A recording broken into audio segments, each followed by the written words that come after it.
Welcome to last part, that is 8th part of my Google Classroom.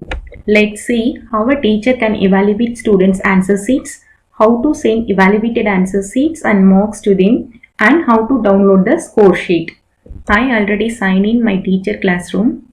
The status of works given to students can be reviewed in 4 different ways. First way, you can evaluate or review the given work from here without entering the classroom. For that, click on to review, select your choice all classes or a particular class to review. By default, I have only one class. See the list of works you are going to review. You can see that numbers in assigned decreased to 0. That means all your students have submitted their work without fail. So, 2 turned in. The submitted answer sheets have not been evaluated yet. If the answer sheets were evaluated and returned, its number would be decreased in turned in and increased under graded, as seen below here. 2 graded. That means we completed all works for this assignment. So you can move it under review by clicking mark as reviewed. Check in review. This allows you to separate the task you have completed and the task you need to do. Hope you understand the first way to review students' work. You can access the same options in 3 more ways. Let's take a look at how. For that, select main menu, select your class. Second way, under stream tab, select this view all. You can access all the options mentioned in the first way from here. Check review. You can see the same as I said before. Or in third way, go to classwork tab. See here left hand side. Using this navigation bar, you can review the work under the specific topic you want. Select a specific topic by clicking. There are few assignments for evaluation. You can also start evaluating from here itself by clicking turned in. There is even a fourth way. For that, select grades. Details of the marks of the examinations conducted in this classroom can be found. That is all topics, score list or grade list.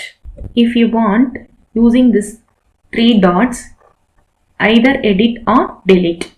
Click on one title of the exam to evaluate the exam papers of the particular subject. I am clicking this one. That is, the score list under one topic has been dropped from score list on more than one topic. From here, you can review students' answer sheets. For that, click on one particular student. Now you see only the details of a student are open for you. Even if you forget the work you are given, you can check it by clicking on instructions. See here details of work you assigned. If needed, you can edit or delete. Going back to evaluate. Click on the answer sheet to evaluate. It is ready for evaluating. Not just for this student, you can evaluate all the students' answer sheets from here by clicking on this right-headed arrow. There are only 2 students in my classroom. See here my second student answer script. I have made rubric easy to evaluate. If you don't know about rubric, click on the link in the description box to see how to create a rubric. I have to say few things about rubric. When I searched on Google about rubric, some people posted that it was not convenient to use. But in my point of view, whether any option is useful or useless depends on the way we approach it. So, I used rubric to fit for our region question paper. This rubric can be used extensively for research related records. I highly recommend we can use rubric very simply to evaluate exam papers, mainly in college. If we want to use red pen as in traditional way to evaluate, we can do it here too. By adding some extension, we can make a lot of online work easier. I will post clear details about it in the next video. Your ability is to use the given options opt to your situation. Now let's see the important option on this page. You can see the date on which the student submitted and the history if needed. What I tried also stored here. If necessary, you can enter the total score yourself without using rubric. Just typing. For a single question it is okay, but here it is not suitable. So I am going to use rubric. After reading, I feel all answers are correct and exact. There is no mistake, so I am giving maximum score to all questions by just clicking on the rectangular grid. See above here, Google will automatically increase or decrease marks according to your choice of selection, just like this. I select as before.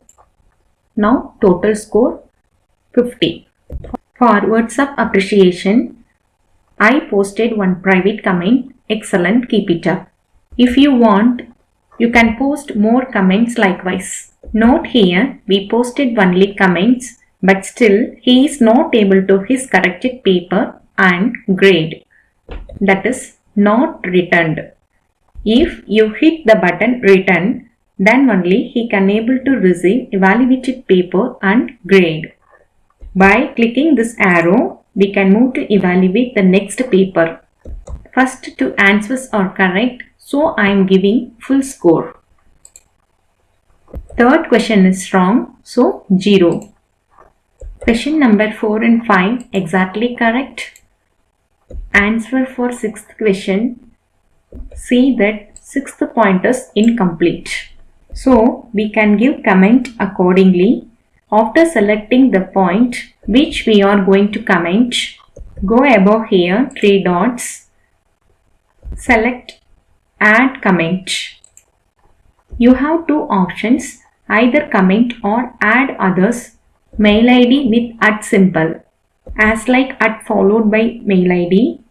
If you give any email address of others after @ symbol, they can also see your comments through their email and reply to the comments. That is, add people to this discussion.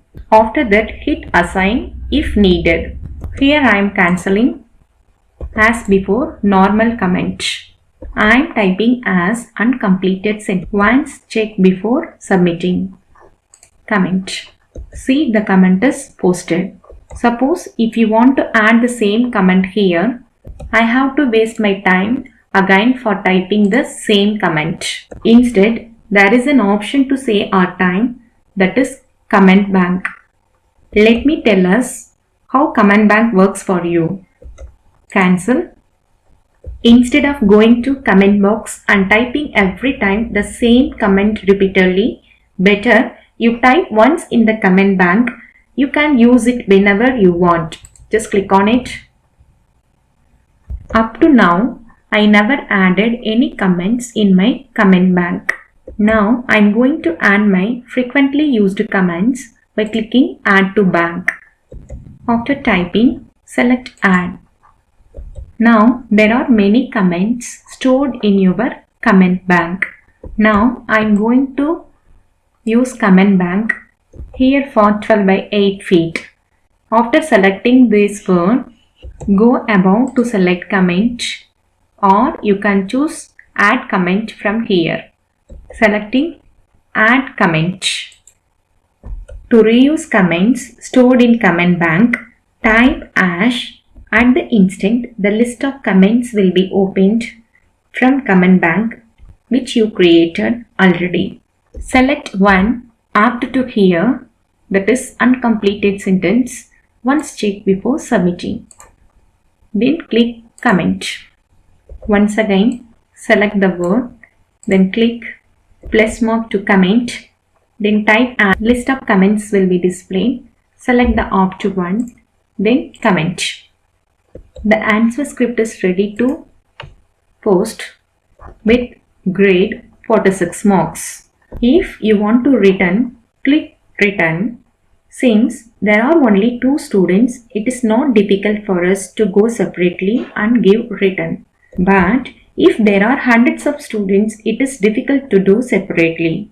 For that, here is an option to click this drop down, return this submission only, that is individual return. For multiple submissions, select the second one, return multiple submissions.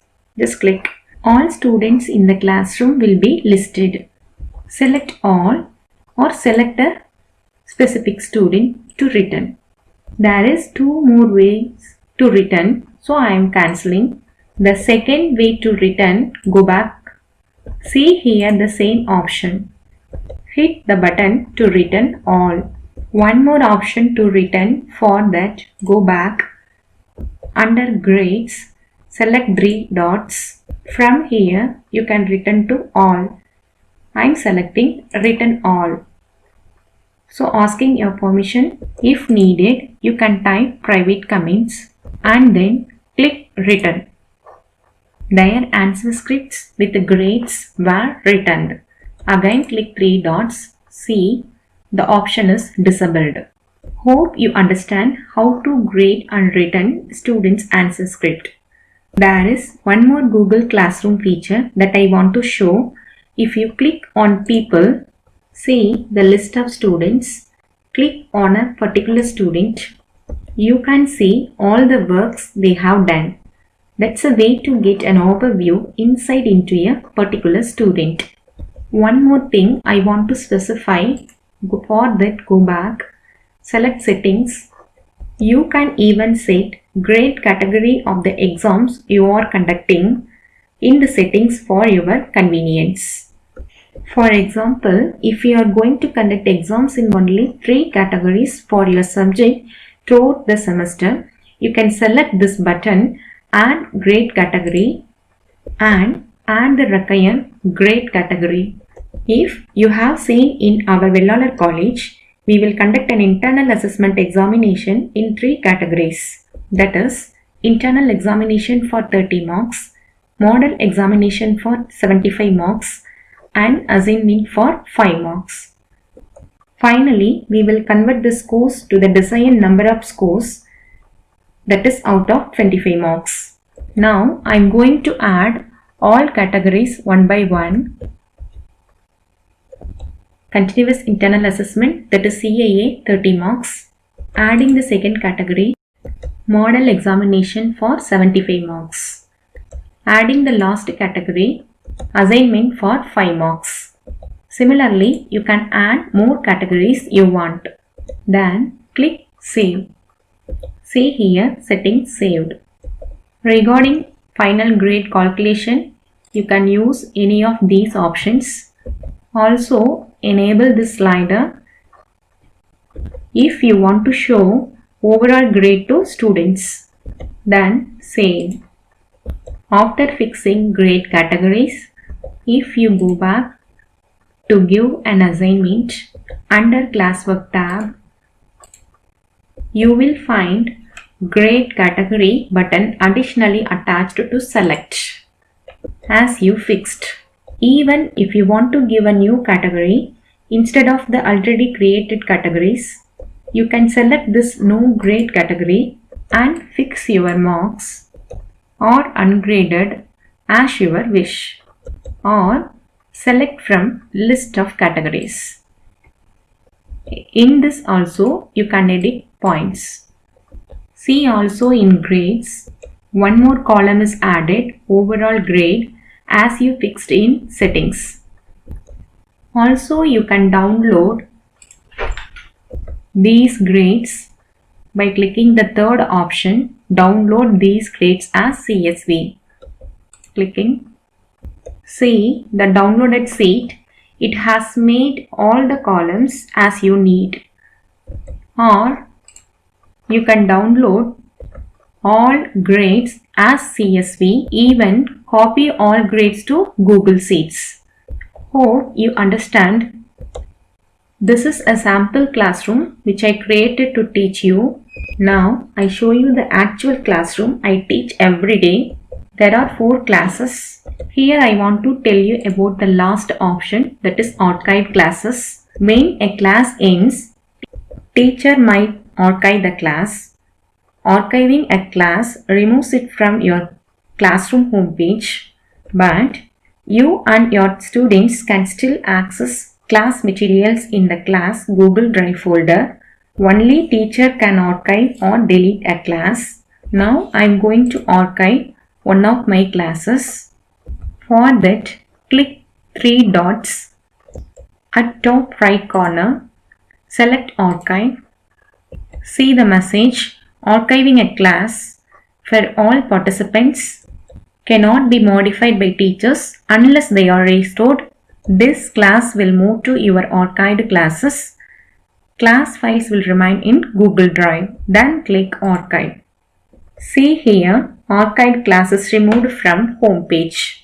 But you can see it by clicking Archive Classes. Now the class is stored under Archive.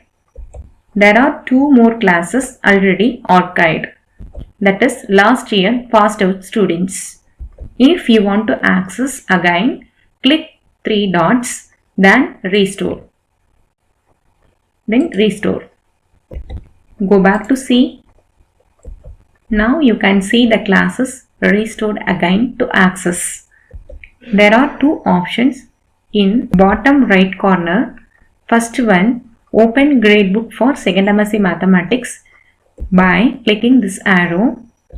You can also open Drive folder by clicking this icon.